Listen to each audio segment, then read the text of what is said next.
senjata, dia punya kehebatan teknologi dia daripada senjata tu paling hebat, sehinggalah kepada berus gigi tu. Berus gigi adalah merupakan satu perkara yang paling canggih. Orang kata kalau zaman dulu, zaman ni, berus gigi yang ada di kota Baghdad ialah yang paling canggih sekali. Maksudnya ketika tu kota Baghdad dah sangat hebat.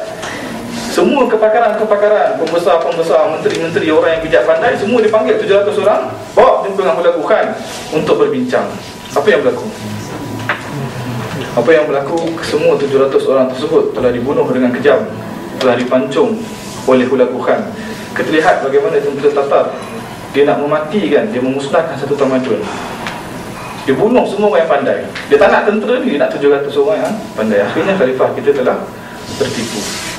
Dia bunuh 700 orang ni dalam keadaan dia tak usik pun khalifah. Khalifah Mu'tasim Billah pada ketika itu tidak ada apa-apa kan. Cuma ditangkap je lah. Dan bagaimana akhirnya bila mana selepas daripada pembunuhan 700 orang, the best man daripada kota Baghdad yang telah dibunuh, tentera Tatar masuk ke kota Baghdad dan berlaku serangan yang dinukilkan dalam sejarah sangat menyayat hati, di mana lorong-lorong kota Baghdad ketika itu dibanjiri dengan darah. Manusia yang terbunuh pada ketika itu dianggarkan 1.8 juta di kota Baghdad sahaja. Bermaharajalela di kota-kota Baghdad ketika itu, orang cakap memang sangat teruk lah. Sehingga kalau kita baca dalam sejarah tu bagaimana orang-orang tentera Tatar ni, dia mengambil buku-buku yang ada ni, khazanah-khazanah Islam ketika tu, dicampakkan dalam sungai. Dicampak dalam sungai tu bukan sebab dibuang sebenarnya. Kalau baca dalam sejarah, dia campak dalam sungai sebab dia nak seberang sungai tu. Dia campak dalam sungai buku-buku sehingga bertukar warna air sungai tersebut kepada hitam kerana dawat-dawat yang keluar daripada buku tersebut. Sehingga bertukar warna hitam. Bukan sebab dia nak musnahkan ilmu ke apa, sebab dia nak seberang sungai. Senang macam tak apa bagus lah kan.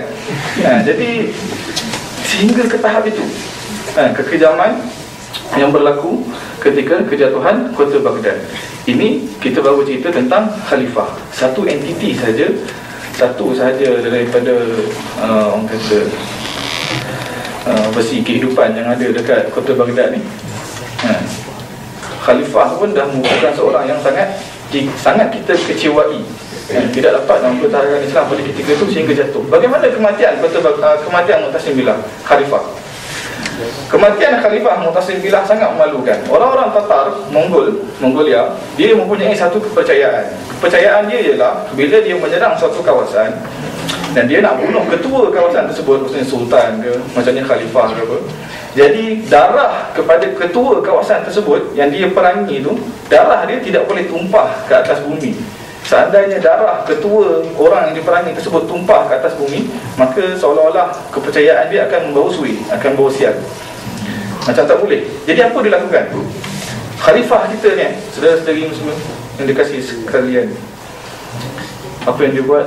Dia telah menggulung khalifah kita Mu'tasim Billah di dalam kapet. Dia gulung dalam kapet sehinggalah khalifah tu tergulung dalam kapet lah. Dan dipijak khalifah ni dipijak. Dalam satu nukilan kata dipijak oleh orang, satu nukilan lagi menceritakan dia dipijak oleh kuda sehinggalah mati khalifah Mu'tasim Billah. Dan sehingga lepas itu jatuhlah kota Baghdad secara sepenuhnya ke atas tangan tentera Tatar. Jadi khalifah